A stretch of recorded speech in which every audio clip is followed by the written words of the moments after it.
Almaty के बारे में तो सबने सुना है, बहुत पॉपुलर टूरिस्ट डेस्टिनेशन है, लेकिन अगर आपका एमबीबीएस का करियर भी इतनी सुंदर जगह बन सके तो उसका क्या कहना है। तो एमबीबीएस अब्रॉड की सीरीज में आज हम बात करने वाले हैं एमबीबीएस इन कजाकिस्तान के बारे में। तो मेरे साथ बैठे हैं मैप माई एमबीबीएस के फाउंडर मिस्टर हरजिंदर सिंह चहल। तो ओवर टू यू हरजिंदर जी, आप बच्चों को बताएं कि एमबीबीएस इन कजाकिस्तान वो किस तरह परस्यू कर सकते हैं।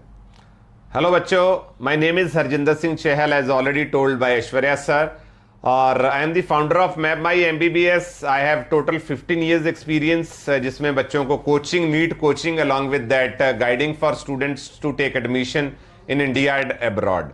तो आज हम बात करने वाले हैं कजाकिस्तान के बारे में। काफी बड़ा कंट्री है, इफ यू सी जियोग्राफिकली बहुत ही बड़ी कंट्री है कजाकिस्तान भी, जिसकी आज हम बात कर रहे हैं। और आजकल काफी इंडियन टूरिस्ट जो हैं वो अलमाती और इन सभी एरियाज में रेगुलरली जा रहे हैं।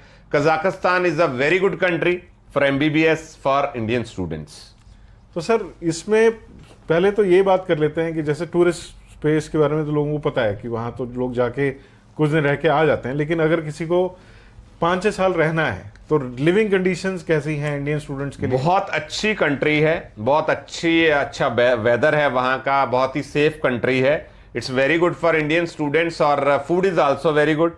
लोकल फूड वहाँ का है वो भी बहुत ही अच्छा है टेस्ट करने के लिए। लेकिन अगर कोई इंडियन स्टूडेंट जाते हैं जो बड़े कंजर्वेटिव फैमिली से भी आते हैं, जो सिर्फ प्योर वेज हैं, तो उनके लिए क्या फैसिलिटीज हम प्रोवाइड कर पाएंगे? यस, सभी जो यूनिवर्सिटीज में बच्चे जा रहे हैं उनमें सब में इंडियन मेसेज अवेलेबल। यहाँ पे प्रॉपर इंडियन मील बच्चे को वेज और प्रॉपर तरीके से मील सर्व किया जाता है। तो सर, जैसे वहाँ पे एजुकेशन का सिस्टम है, उसमें एक चीज होती है एनएमसी की गाइडलाइंस। तो क्या कजाकिस्तान एनएमसी की गाइडलाइंस को फॉलो करता है? Yes, this is a very important parameter. मैं पेरेंट्स को एक मैसेज देना चाहूंगा, सभी बच्चों को भी। एनएमसी गाइडलाइंस 2021 में जो इशू हुई, अगर कोई कंट्री उसको फुलफिल नहीं कर रही है तो वहां पे अगर आप जाएंगे तो आपका डॉक्टर बनने का इंडिया में आके सपना पूरा कभी नहीं हो पाएगा। तो कंट्री का एनएमसी गाइडलाइंस को फुलफिल करना बहुत जरूरी है। And let me tell you, Kazakhstan was the first country जब ये गाइडलाइंस इशू हुई जिन्होंने सबसे पहले अपना रूल चेंज किया।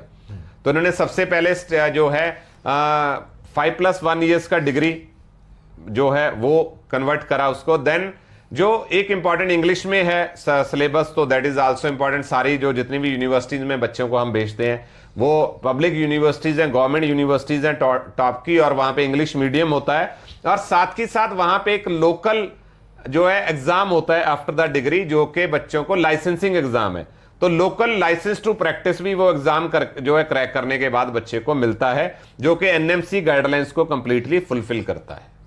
ओके, तो इसके बाद जब बच्चे वापस इंडिया में आते हैं तो उनका क्या प्रोसेस रहता है सर? उसके बाद बच्चे को आके जो है, देखिए 5+1 year का डिग्री वहां पे रहेगा बच्चे का, 5 years का एजुकेशन, 1 year का इंटर्नशिप रहेगा, और फिर वापस आके बच्चे को 1 year का इंटर्नशिप इंडिया के अंदर करना है, और उसके बाद एफएमजी एग्जाम जो है उसको बच्चा क्रैक करेगा, तभी लाइसेंस टू प्रैक्टिस इंडिया के अंदर उसको एज अ डॉक्टर उसको एक लाइसेंस मिल पाएगा।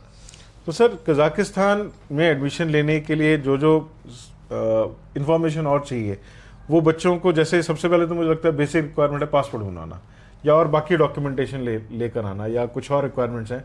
तो इसमें टोटल टाइम कितना लगता है? तो बच्चों को अभी अप्लाई करना चाहिए, या नीट के स्कोर की वेट करनी चाहिए, या फिर इंडिया की काउंसलिंग के राउंड्स खत्म होने की वेट करना चाहिए? कब, व्हेन शुड दे स्टार्ट?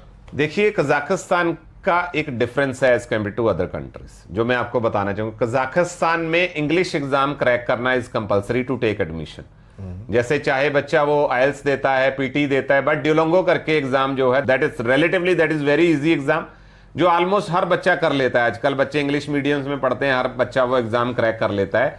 तो वो एक examination is the criteria to take admission in Kazakhstan. वो एग्जाम बच्चे को क्रैक करना पड़ेगा, तभी वो कजाकिस्तान जा सकता है। That is a very simple examination जो इजिली क्रैक हो जाएगा।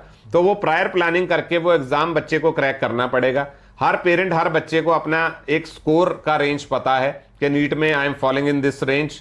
जो लो स्कोरर बच्चे हैं, जिनका बजट भी कम है, they can't afford management seat in India, तो उनके लिए रूट बनता है एमबीबीएस अब्रॉड। तो उसके लिए एक बहुत अच्छी ऑप्शन बनती है कजाकिस्तान, जिसमें कि पब्लिक यूनिवर्सिटीज हैं। जिन यूनिवर्सिटी में हम भेज रहे हैं, आपको एक यहाँ पे बहुत मजेदार बात बताता हूं मैं। अल फराबी करके एक वहां पे यूनिवर्सिटी है जिसकी ranking is better than AIIMS international ranking. Yes, public universities हैं जिनकी रैंकिंग हमारे एम्स से भी ऊपर है, ऐसी यूनिवर्सिटीज वहां पे अवेलेबल हैं। तो जिन यूनिवर्सिटीज में हम बच्चे को यहां से एडमिशन करवाते हैं, those are the top class universities, government universities, world class infrastructure, Indian faculty available है, इंडियन हॉस्टल है, इंडियन मेस अवेलेबल है, अल्टीमेट केयर बच्चे को मिलती है। उन यूनिवर्सिटी में हम बच्चे को भेजते हैं यहां से। तो सर अप्लाई कब करना चाहिए बच्चे को? बच्चे को apply, knowledge know how parents अभी हमसे ले सकते हैं, बट जो एप्लीकेशन स्टार्ट होता है वो आफ्टर द नीट रिजल्ट होता है।